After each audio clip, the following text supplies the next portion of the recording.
diberikan dinul Islam dan diberikan nikmat yang berupa sehat, berarti dikumpulkan dua nikmat dunia, sayyidun na'imid dunia wa sayyidun na'imil akhirah.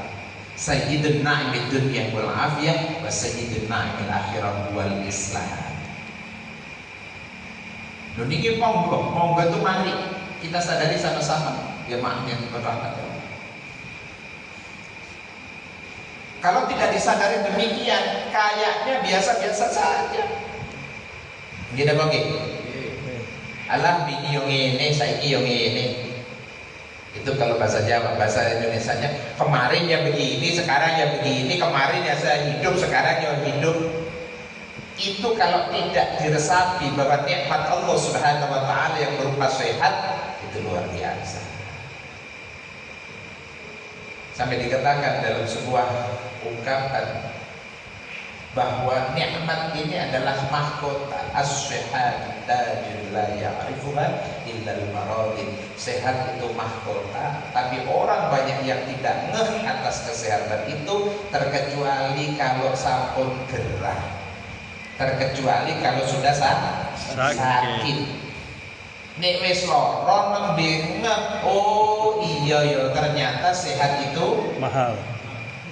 Nikmat luar biasa dan mahal. Jemaah yang dirahmati Allah Subhanahu wa Ta'ala, pengapunten. Setahun yang lalu saya diganjar oleh Allah Subhanahu wa Ta'ala. Saya orang kesehatan, berkecimpung dalam dunia kesehatan, merawat orang sakit dan seterusnya. Tapi sebelum diganjar oleh Allah Subhanahu wa Ta'ala sakit, tidak terlalu kan? Pengapunten itu mohon maaf. Saya tahun 2023 akhir Desember, benar-benar lebih gede lagi. Terus saya melakukan satu diet. Tapi dalam diet itu, karena saya punya satu prestasi dulu, dari 110 menjadi 68 kilo. Jadi dalam waktu setahun saya mampu menurunkan berat badan saya 40 kilogram. Hak kuliah gitu. Kemudian saya sekolah Susgati Bintal untuk ngambil jenjang letkol itu harus sekolah, namanya Susgati Bintal, kursus tenaga inti Bintal TNI, bimbingan mental TNI. Pendek cerita, sudah itu berhasil, kemudian saya agak naik lagi, terus saya diet lagi. Ini saya cerita ya. Ternyata qadarullah, saya kayak herd. Kemudian saya konsultasikan kepada dokter yang ada di Maringin, dia bilang tolong dicek jantungnya mentor gitu. Kalau kita memanggil di tentara itu senior disebut mentor gitu. Oh ya sudah dilakukan EKG. Pendek cerita, ada gangguan di jantung saya. Saya itu naik tangga boten kiat itu tidak kuat. Jalan itu cuma sekitar tidak sampai berkilo-kilo, tidak kuat, ngap. Karena apa? Pompa saya turun tinggal 33%. Yang orang normal itu harus 55% ke atas, itu orang normal pompa jantung. Nah, saya tinggal 33%. Bagaimana rasanya orang yang di situ? Kemudian dicek lagi sumbatan di pembuluh jantung saya, ada sumbatan 30%, berarti 70% sing bolong, 30% sing boten. Itu saja jemaah, terasa betul bahwa nikmat Allah Subhanahu wa Ta'ala yang berupa sehat itu sangat-sangat luar biasa. Saya sujud kemudian naik, untuk dari sujud naik boten saged. Boten saged tidak bisa. Ngap. Saking itunya, sehingga saya kalau sholat pakai kursi.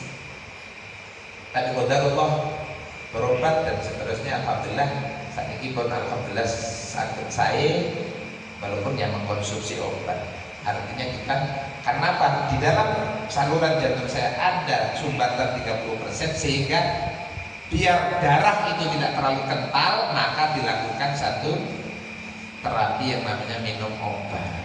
Dan keriku, oke, dalane rotok sempit, tapi sing mlebu rono dicilikke. Nah, ada bahasa kasar. Jemaah. Wih, gimana? Nah itu kalau di transisi saya pikir gimana? Wih, gimana? Bapak Ibu sudah terbiasa kan penceramah ada ibunya, jadi sehingga Bapak Ibu walaupun saya Bapak semua. Hadirin kata rahmat Allah Subhanahu wa taala.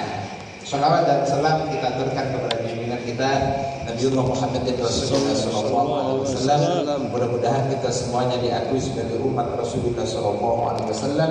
Yaumil mahfar, yaumil ba'ath, yaumil qiyamah. Mudah-mudahan kita ditengok oleh Rasulullah sallallahu alaihi wasallam, diakui oleh Rasulullah sallallahu alaihi wasallam dan mendapatkan syafaatul uzma dari kanjeng Nabi Muhammad Rasulullah sallallahu alaihi wasallam. Sebagai tanda apresiasi dan tasyukur kita ucapkan Allahumma shalli ala sayyidina Muhammad wa ala ali sayyidina Ma'azal muslimin pangapunten, saya tidak memberikan apa ilmu dan memberikan ceramah dan memberikan apa, hanya saya sebagai seorang santri diperintah oleh kiainya, ya saya sami'na wa ata'na. Jadi ini yang untuk bahasa. Jadi kalau nanti salah, jangan salahkan saya. Mboten kiai ini pun kok mangke mboten dipun beneraken kali kiai ini pun berarti sing salah kiai ini. Santri mboten salah.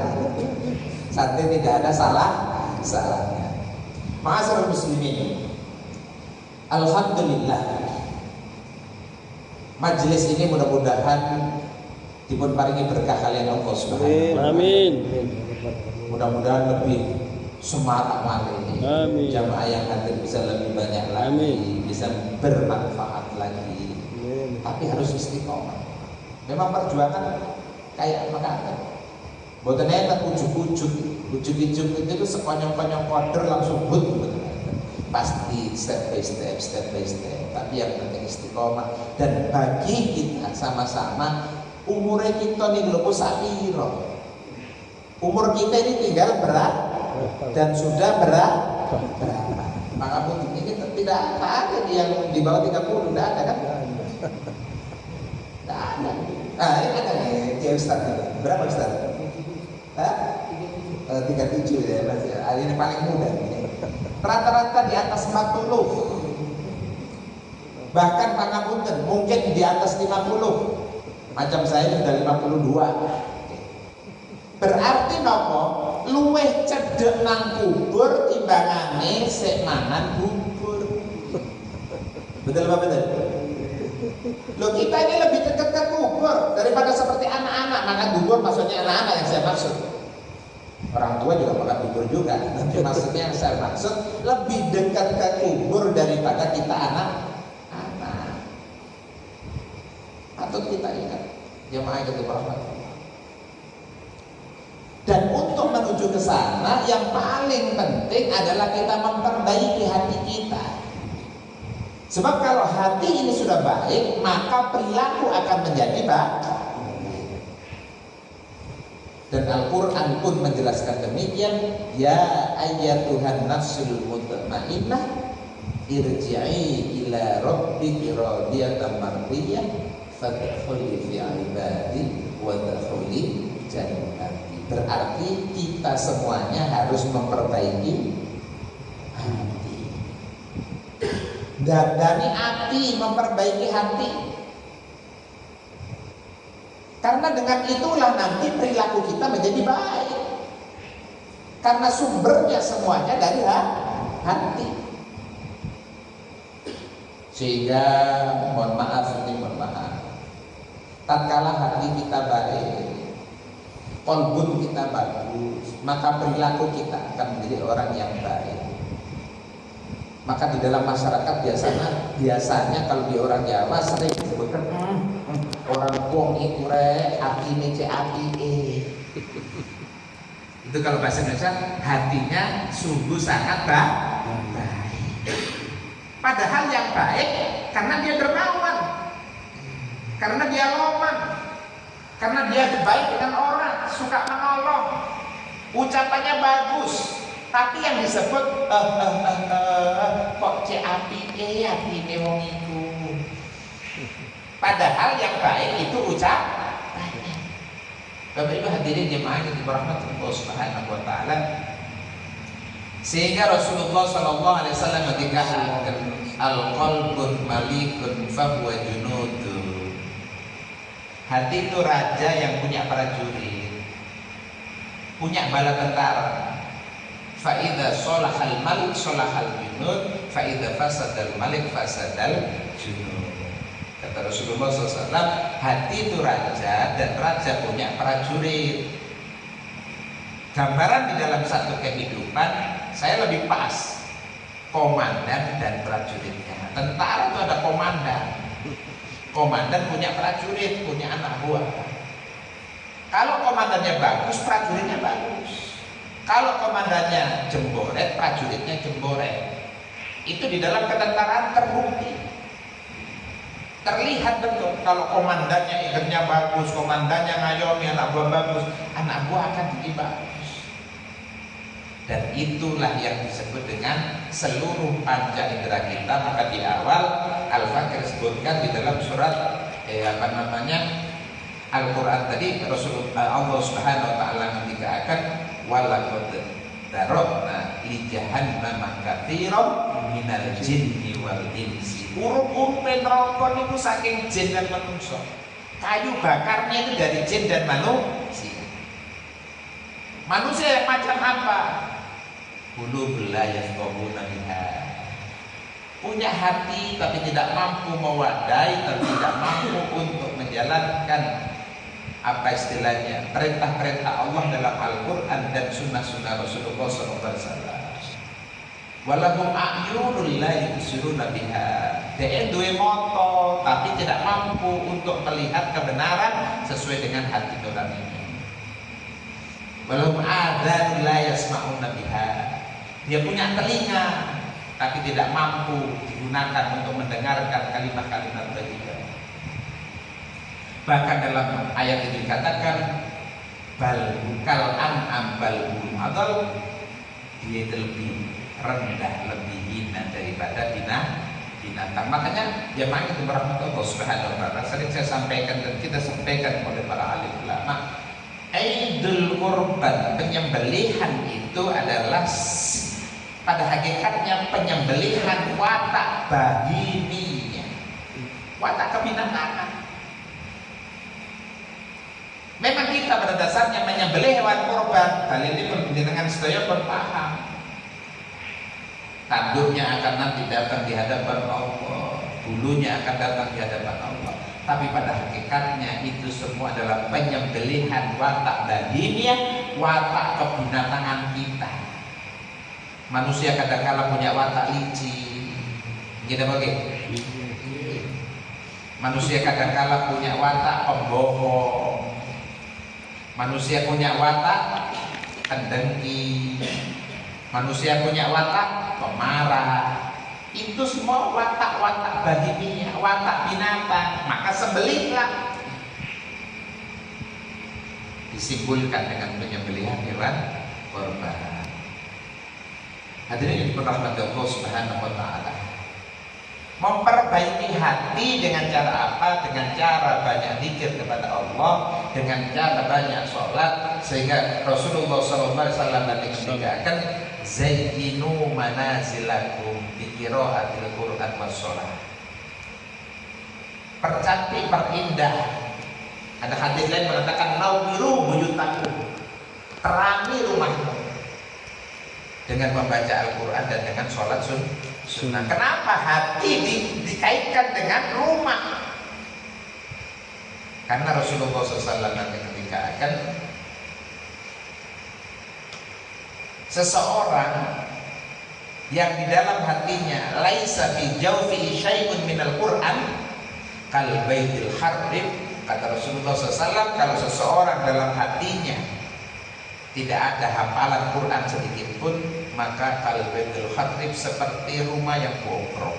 Nah, rumah berarti sepadan atau diibaratkan dengan hati. Kalau itu hati dikembalikan lagi. Ma'asal muslimin jamaah rahmatullah subhanahu wa ta'ala. Teringat apa yang disampaikan oleh makalah saking Sayyidina Umar bin Khattab radhiyallahu anhu untuk keterkaitan dengan perbaikan-perbaikan dalam hidup. Kata Sayyidina Umar bin Khattab, khamsun khisalin afdal, ada 5 item dalam dunia ini yang baik. Apa kata Sayyidina Umar? Sayyidina Umar berkata ngendikakan yang pertama, wa ra'aitu jami'al akhillah falam ara khalilan afdal min hifdzil lisan. Kata Sayyidina Umar, aku mengetahui dan paham betul tentang baiknya pertemanan. Duwe konco sing apik, punya sahabat yang bagus, banyak bagus, saya itu bagus itu enak. Ya, pasti enak lah. Contoh, saya datang dari Jawa, datang dari Jakarta, datang dari Lamongan, kemudian datang ke sini disambut oleh para ajengan, para kiai, guyon rukun, punya teman, sekeco. Tapi tidak ada kebaikan teman yang paling baik kecuali kita berteman dengan kita punya lisan yang terjaga. Duit ngapunten di bahasa kasarnya wong Jawa, dicangkem sing apik. Punya lisan yang baik. Bukan lisannya orang, lisan kita sendiri yang baik. Memang betul kita punya sahabat, punya teman, itu enak. Oh, udah punya duit, bisa diminumi. Ya, bapak saya tidak punya uang, karena kita berteman baik. Oh, butuh berapa Ustaz? Nah, enak memang. Atau sebaliknya, saya ada masalah kayak gini, ya oke, silakan. Kita punya teman, punya sahabat, Kiai Jaramadi Esra, punya dan seterusnya.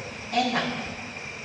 Tapi tetap yang paling enak itu punya sahabat, yaitu lisan sendiri yang terjaga. Dengan lisan kita terjaga, salamatul insan fi hifdzil lisan. Terjaga kita. Gak usah bantuan liyo-liyo, gak usah bantuan yang lain-lain, kita sudah terjaga karena kita menjaga diri kita sendiri.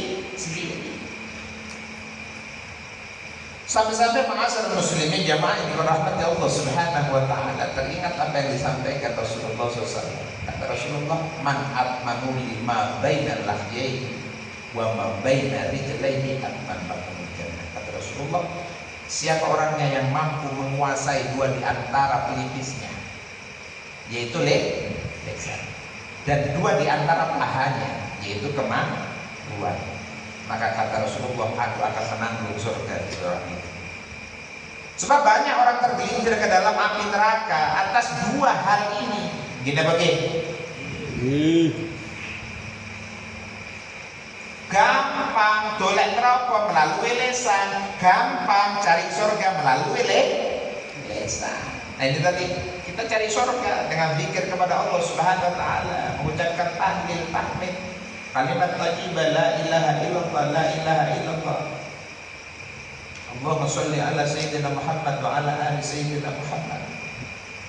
Nek dikalkulasi pun pinten mawon niku wau pahalanipun.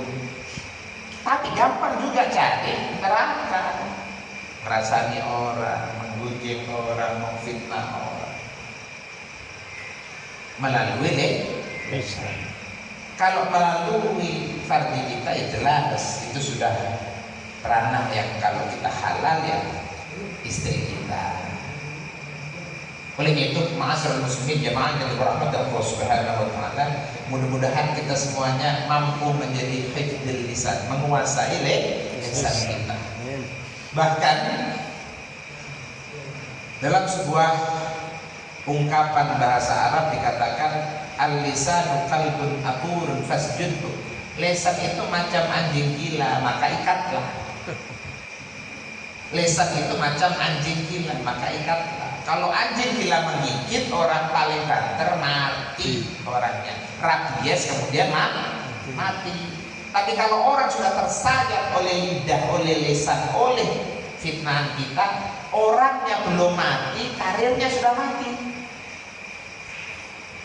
Maka sampai Rasulullah SAW ketikaakan bahwa al-fitnatu asyaddu minal qatl. Fitnah itu lebih kejam daripada pembunuhan. Contoh, seseorang terfitnah, andaikan saya terfitnah dan diyakini betul itu fitnah, maka karir di ketentaraan taruhlah Abdurrahim itu begini, kemudian komandannya yakin, ya udah selesai. Atau di masyarakat, si fulan tuh gini diyakini semasyarakat, gak dipercaya belas. Kaya dene mayat di wong cek urip tapi wis mati. Sing kedusun nek kathah. Dalam ungkapan bahasa Arab juga saya teringat katanya begini. Laqad yurja min jari sayburun wala burqat li majar khalisan. Kalau seseorang tersayat oleh pedang, oleh bayel, dan masih banyak ditemukan burqutnya, obatnya. Nek dari wong Jawa ini prusi, obat lah. Tapi kalau orang sudah tersayat oleh lidah seumur hidup, tak akan ditemukan obatnya. Pangapunten, wis di sepuro. Andai kan panjenengan, Bapak memfitnah saya, Bapak ngelokno kula, Bapak, saya sudah memaafkan, secara dohir memaafkan. Tapi setiap ketemu panjenengan sing tahu memfitnah kula, jeeling. Nggih napa nggih? Nek jare wong Jawa luwih manis malih. Nalikane ro raimu aku cek reling. Ini wong jare wong Jawa iki memang wong Jawa itu ngomongane manis. Manis itu pas. Ketika tahu wajahmu, tahu mukamu, iku mau otomatis muncul. Otomatis dhisik. Oh, iki ngapunten iki. Itu yang pertama. Yang kedua, jamaah kita berahmatullah subhanahu wa ta'ala, Sayyidina Umar bin Khattab dalam satu makalahnya beliau mengatakan, wa ra'aitu jami'al libas falam ma'aro libasan afdal minal warna. Aku paham betul tentang fungsi pakaian, tentang baiknya pakaian, tapi tidak ada pakaian yang terbaik kecuali warok. Warok ini merasa hati-hati. Wirai bahasa Jawa. Memang pakaian, fungsi pakaian kan tetap untuk menutup aurat, untuk mempercantik dan memperindah orang yang memakainya. Ya Bani Adam, qad anzalna 'alaikum libasan yuwari sawatikum wa risha wa libasut taqwa dzalika khair. Al-Qur'an menjelaskan apa? Aku turunkan pakaian untuk apa? Untuk menutup auratmu, untuk mempercantik dan memperindah keadaanmu. Tapi pakaian takwa itu yang terbaik. Wirai ini hati-hati. Oh, ini bener kok gak? Oh, ini yang mau saya lakukan ini nabrak aturan apa enggak? Selalu begitu pakaian kita. Kalau itu sudah terjadi, pangapunten ini, insya Allah hidup kita akan selamat. Jangankan yang haram, yang subhat saja hati. Subhat itu antara haram dan halal. Ikis halal, apa haram. Diambil yang haram saja, berarti tidak dikerjakan. Itu namanya orang wirai. Termasuk mencari maisha, termasuk mencari harta, termasuk mencari pekerjaan. Itu orang iman. Sampai di situ. Jamaah yang dirahmati Allah Subhanahu wa ta'ala. Dan ini pembelajaran, bukan gampang. Apatah lagi dalam kehidupan yang serba sulit, kadang-kala kita tabrak mau, nggak usah kira-kira ini. Itu yang kedua. Yang ketiga, Sayyidina Umar bin Khattab nanti ngendikaaken wa ra'aitu jami'al mal falam armalan afdal minal qanaah. Aku paham betul tentang pentingnya dunya brono, tentang harta. Tapi tidak ada harta yang paling bagus kecuali rasa cukup. Minal qanaah. Bapak Ibu hadirin, dan ini kita sama-sama belajar. Kalau kita cek dari sadar, jenenge wong duit niku enak. Uang itu enak. Harta itu memang ya khulwatun hadratun. Ijo termanis. Dadi wong kabeh niku seneng duit. Semua orang suka uang. Bahkan pangapunten ini, orang mau mati aja pasti suka duit itu. Buktikan itu di rumah sakit atau apa katanya. Kalau orang sudah kecil-kecil kasih uang kita, mana itu. Padahal sudah mau mati. Memang begitu. Memang uang begitu. Sehingga seringkali para kiai katakan memang duit itu vitamin. Vitamin bisa menyebabkan kita memang eger. Beda loh antara orang punya duit dengan tidak. Dompet tebal dengan dompet tipis, melakukannya apa beda. Jalannya saja beda. Ngomongnya ya beda. Kalau orang punya duit bicaranya tas. Kata orang Jawa sembodo. Sepadan. Kenapa? Duit. Macam-macam tak itu dasi. Itu sampai segitu. Misalnya, karena punya duit. Itu memang begitu. Maka kata dia ulama, al-fulusu yuhyil nufusu wa man laisa al-fulusu maqusu. Itu dalil-dalil kita. Jadi fulus itu memang menyebabkan kita bisa hidup. Tak ada fulus ya mampus lah. Mampus. Tapi kona'ah rasa cukup niki monggo dilatih. Bapak Ibu hadirin jemaah yang dirahmati Allah Subhanahu wa taala. Karena apa sih? Memang betul kita tidak boleh meremehkan dunia. Tidak boleh, karena kita tetap hidup di dunia. Dan dunia butuh itu. Cuma jangan sampai kita terperdaya olehnya. Niku apa? Boleh kita beli dan harus lah. Mari kita sama-sama. Kalau sanggup jadi milioner, jadi triliuner, miliarder. Untuk apa? Untuk perjuangan fisabilillah. Pangapunten.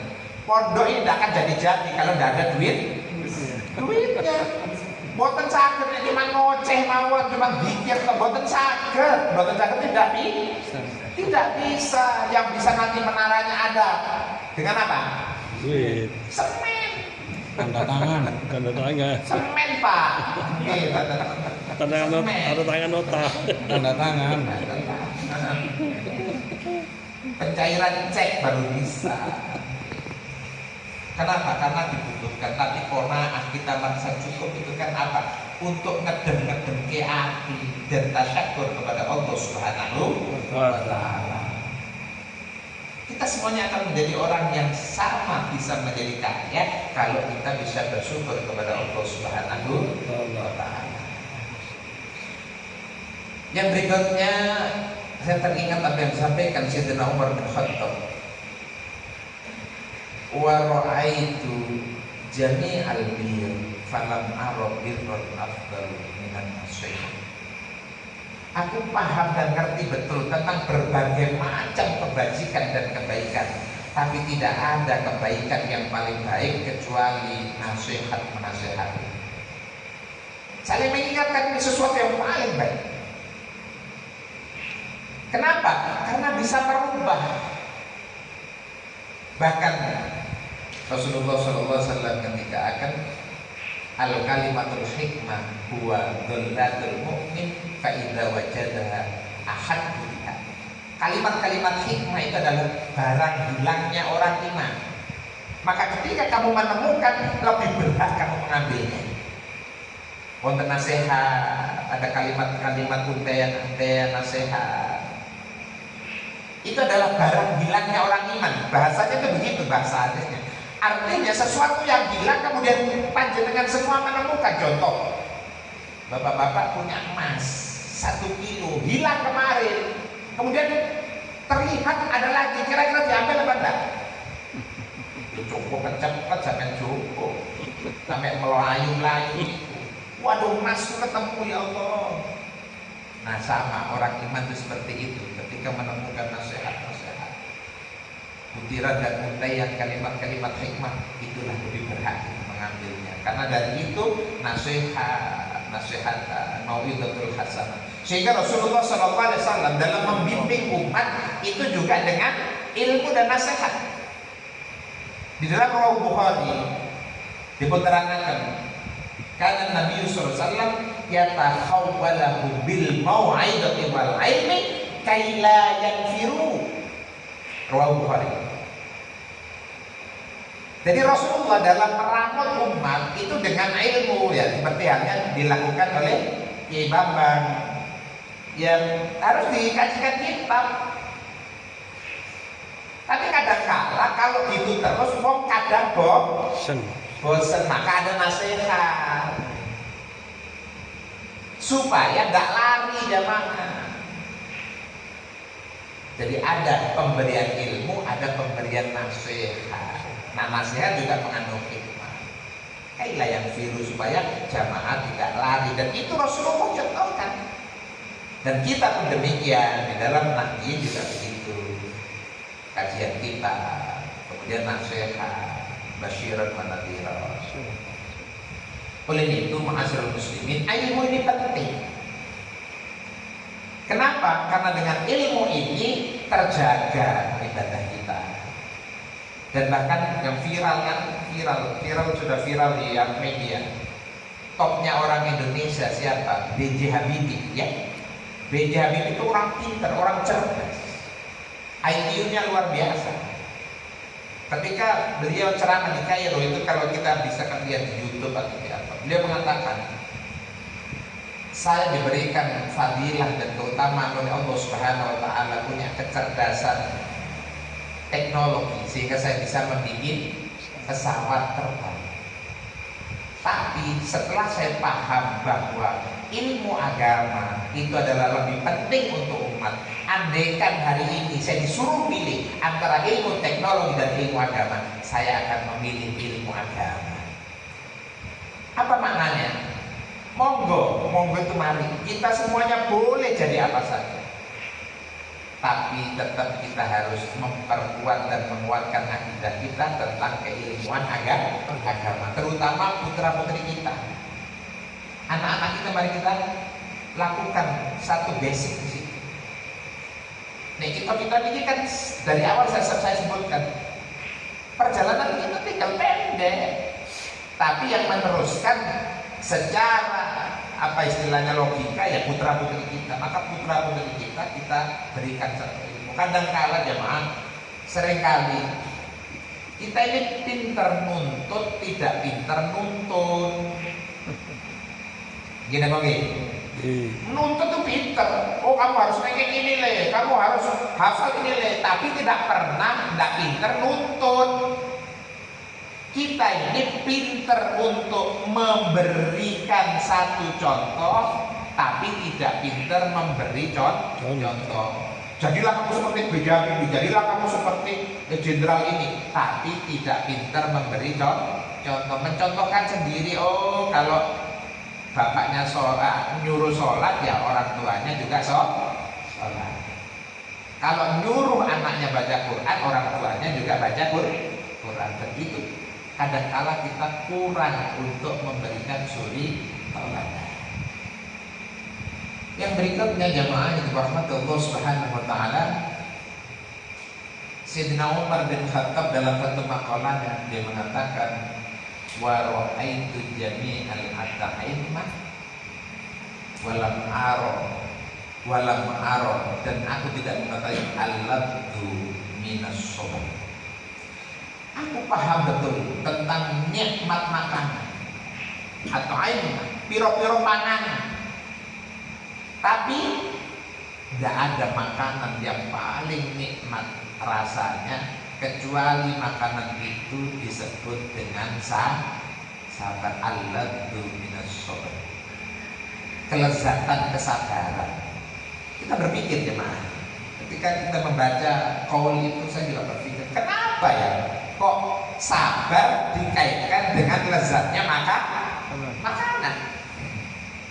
Ternyata ketika diterangkan oleh para kiai, para ulama kita, nah memang hidup ini kayak makan. Gitu loh, gini. Coba hidup ini kayak makan. Kadang kita pernah makan pahit-pahitan. Gitu loh, gini. Kadang kita pernah makan gurih-gurihan. Kadang kita pernah makan asam-asaman. Kadang kita pernah makan Pedes-pedesan. pedes-pedesan. Gitu oke? Iya.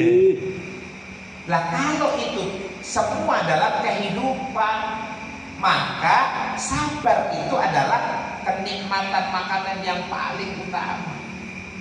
Semua akan terasa nikmat kalau diantilan ini dibungkus dengan sabar.